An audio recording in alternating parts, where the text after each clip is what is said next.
ใหม่หลายคนมีความม่วนซื่นกับการเล่นน้ำนางคำสอนและนางลีเน่งเป็นเสี่ยวกันพวกเขามักลิ่นน้ำกันเรื่อยๆพวกเขาตกลงไปลิ่นน้ำในมื้อปีใหม่น้ำกันคำสอนตื่นแต่เช้าเราเก็บเอาน้ำใส่คุจนเต็ม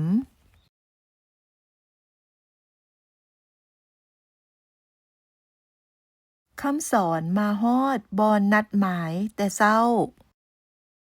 แล้วนั่งท่าลีเน่งแล้วเอาคุน้ำห้อยไว้อยู่งาไม้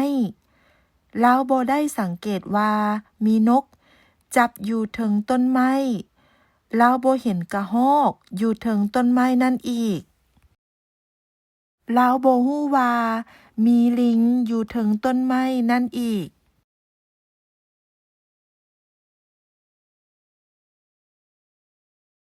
เมื่อลีเน่งมาฮอดคำสอนก็จับเอาคุน้ำแล้วหดใส่ลีเน่งโอ้เป็นหยังคือมีน้ำหน่อยแท้คำสอนห้องขึ้นทั้งสองคนแปลกใจทั้งสองคนพากันหัวขึ้นฮ่าฮ่าฮ่าแล้วพวกเขาก็พากันไปลิ้นน้ำหมู่คนอื่นๆ